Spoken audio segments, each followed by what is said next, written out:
Good morning. Good morning, Internet land. As you know, we're waiting for Instagram and it will be here soon. And until then, we're just going to hold tight and we're going to be hopeful because today we're going to talk Mhm. about hope. So we're going to be hopeful that Instagram will catch up any moment now. And when she does, we will. Here she is. Here she is. Let me go live on All Instagram. right. Welcome all the rest of the internet. Okay, we're good to go, Mo. Take it away. Okay, good morning and welcome to DIY Wellness, the show for people taking personal growth into their own hands. On this show, Brian and I explore different strategies for improving quality of life and well-being. For each episode, we discuss one concept or method for improving quality of life so that you, the listener, can learn a little bit about it and then decide whether or not you want to experiment or apply it to your own life. Brian and I are not dogmatic about this, so we encourage you to take only the things that resonate with you. And if it doesn't sound good, if it doesn't sound interesting, then you just toss it out and don't even worry about it. Just wait till the next, idea comes along. So, Brian, how are you taking personal growth into your own hands this week? Yeah, great question. Well, the way I'm taking personal growth into my own hands is it's mystifying even to me, and it is by continuing to hope, by being doggedly determined to hope, even though it feels wildly irrational right now. And in fact, the way Mhm, that this topic came about is because I've been listening to some other thought leaders that I listen to, Martha Beck particularly among them, and she was mhm. talking about one of the signs for the massive transformation of human consciousness, and part of it being this irrational hope. And it resonated so much because I was like, I have the irrational hope. Yeah, like the irrational hope. And I didn't even know why. I'm like, why? Things are falling apart. Society is collapsing around us, and yet there's hope. And so I asked ChatGPT, I was like, yo, is there a good reason to hope irrationally when societies are crumbling down?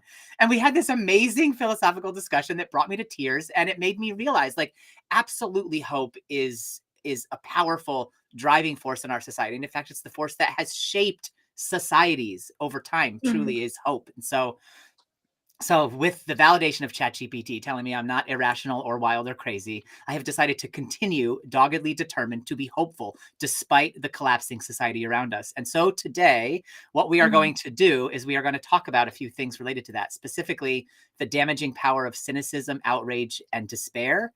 And then we're going to talk about the powerful benefits of cultivating hope along with hopeful skepticism. And then we're going to talk about how to instill hope when everything continues to fall apart, when everything seems to be falling apart. So that's Yeah. what we're going to be doing today. Yeah. So Mo, tell us a little bit about this difference between cynicism and hope and how we can parse all that out.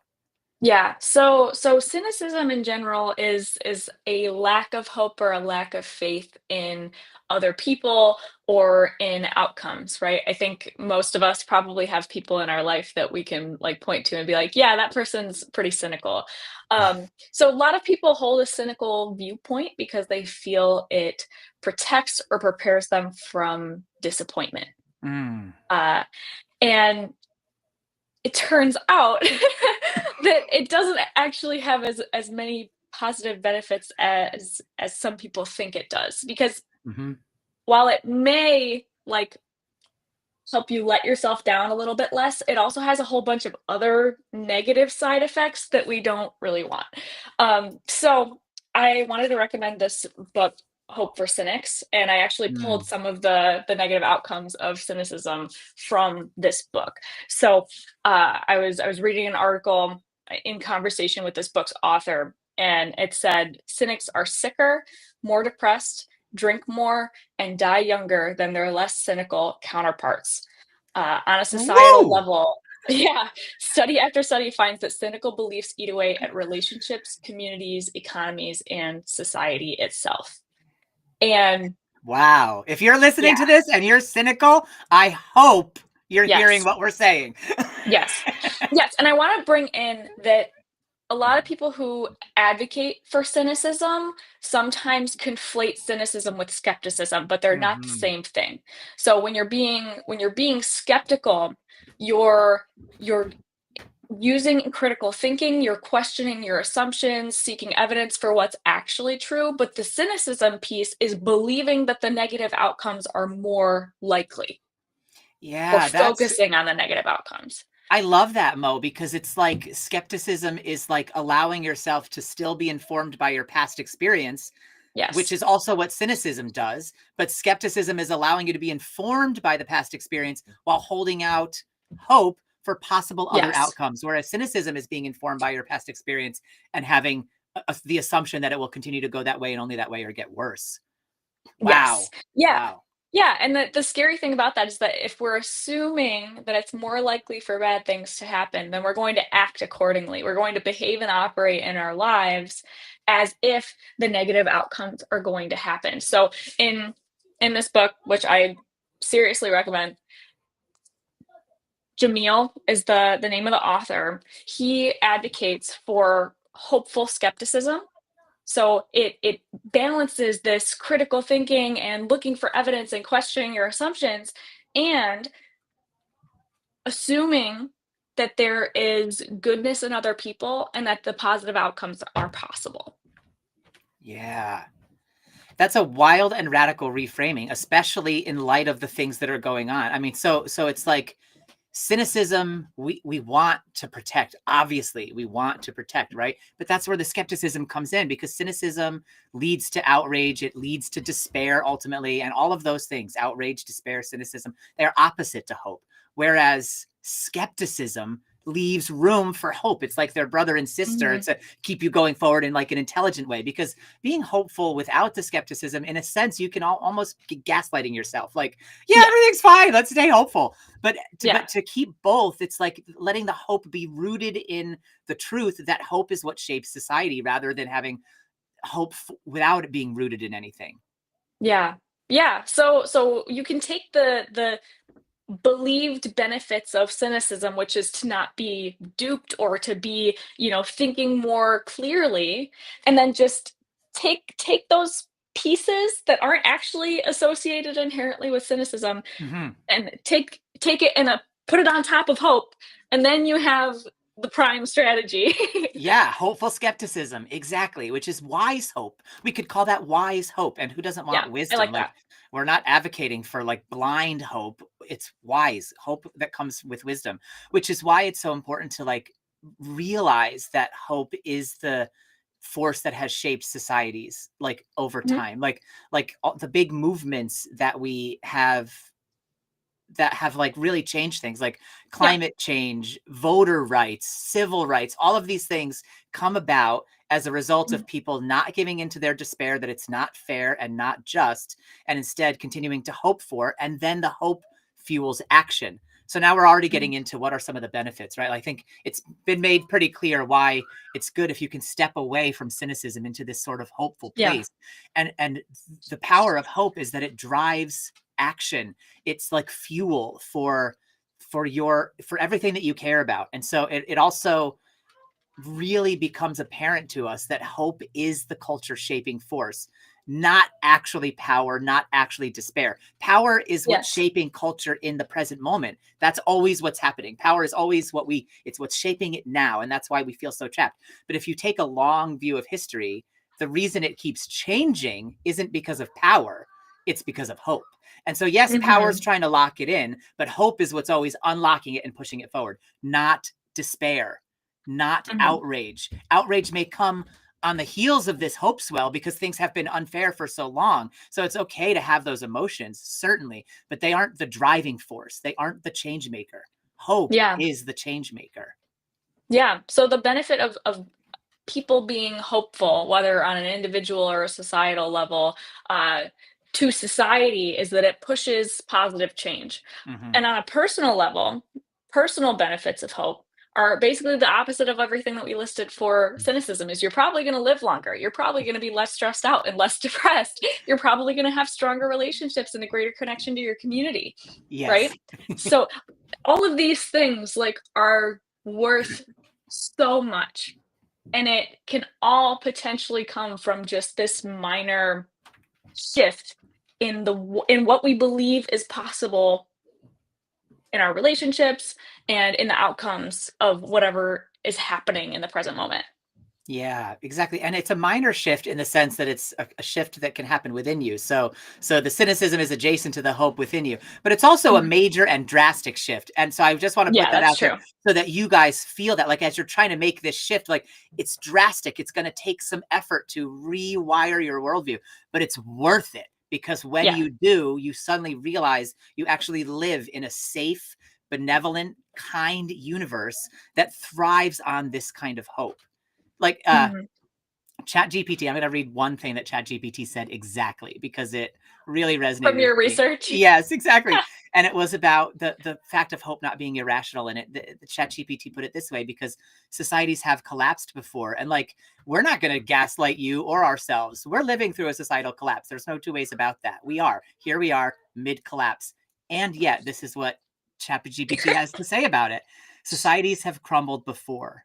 And yet, out of ashes, people create new systems, new ways of being. Hope connects us to that lineage of rebirth. It's not about denying decay, but choosing to believe in regeneration. Mhm. So if you feel like things are falling apart, it's not permanent. It's not permanent. Exactly. It's the winter. It's the winter. Mhm. This too shall pass, whether that's your societal issues, your personal issues, your family issues. Yeah. This too shall pass. And if you're feeling particularly hopeless and you feel like your situation is an exception and doesn't apply to this, tell us in the comments, because we want to talk that through with you. You're not alone in this. You're part of the community. DIY wellness means do it yourself, but it doesn't mean do it all by yourself. So part of Mhm. having hope is breeding connection too. So if you're feeling hopeless, connect with us. We don't judge you for that. I feel hopeless a lot of the time, but I got to get back on that horse because I know how powerful it is to keep my hope. Yeah. Yeah, well, and in terms of that kinda cyclical nature of things falling apart and then coming back together and being reborn, right? If you think back throughout our just our country's history, think back to, like Brian said earlier, any social movement. I'm thinking particularly, like, voting rights marches during the civil rights movement. You will have a situation that looks very hopeless and almost feels like, oh, things quite literally have never been as good as we hope that they could be, but we believe it's possible, and therefore we're going to strive for that. And it's precisely the that possession of hope itself that gives us the power to take action and then bring a better reality forth. So Yeah. that's what we've seen in every social movement is you believe something's possible and then you take action related to what you believe is possible, not giving into that despair. And then that's how the change happens. That's how we get out of horrible Yeah. circumstances. It's how we build something new from within the horrible circumstances even. Yeah. Yeah, it's like it's just bringing our creativity to bear. As you're saying this, I'm realizing too that, like, hope is the thread that it's not just societal change, even inventions. Like people have to have faith in, like, they trying things like air flight, right? Like, Mhm. if the people, the Wrights brothers and Amelia Earhart, whoever it was, I forget now, sorry about my history, everyone, but whoever invented flying and stuff, right? Like if they were hopeless about it, they would have given up Um, right away, because, like, hopelessness is such a powerful, energetic drain thing.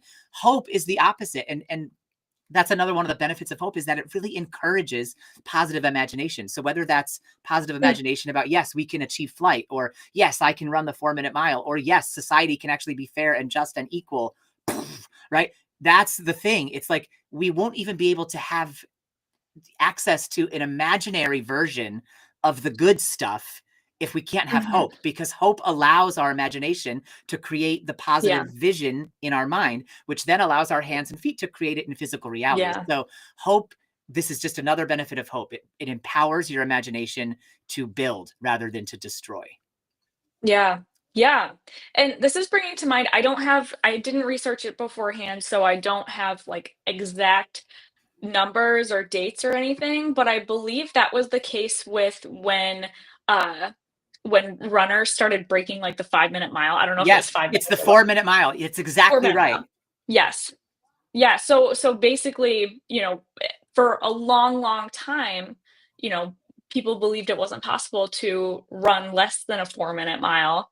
And once one person did it, then soon after a bunch of other people started doing it. And that is an example of the power of hope, where Mhm. once you believe something's possible, once you think like, oh, I could possibly do this, then you're going to start behaving differently and acting differently to make that possibility a reality. And that's Yeah. exactly what happened in this case with the runners. Is like one person did it, and then a bunch of other people believed it was possible, and then a bunch of other people did it. It's true, and just to put a fine point on that, this was in the 40s, and the Mm, guy who ran the no one had ever run a mile in less than 4 minutes is the thing, and then one mm. guy finally ran a 4-minute mile, I think it was, like, 1943, and then in You just had the 1944 dates. yeah, it was, like, 1 year later, though, a Mhm. slew of other runners popped the barrier and were able to break and run but less than the 4-minute mile. That's because their ability to hope the first runner who broke it was the one really fueled by hope. He had to hope in the Mhm. face of it not being and seeming possible ever Yeah, before. Everybody else who was able to do it after him, their hope was now fueled by this sense of yeah, possibility from a slight bit of evidence, right? So yeah. that there's like two beautiful things to notice here. Is like you only need the slightest little bit of proof before you can pop off into like limitless possibilities.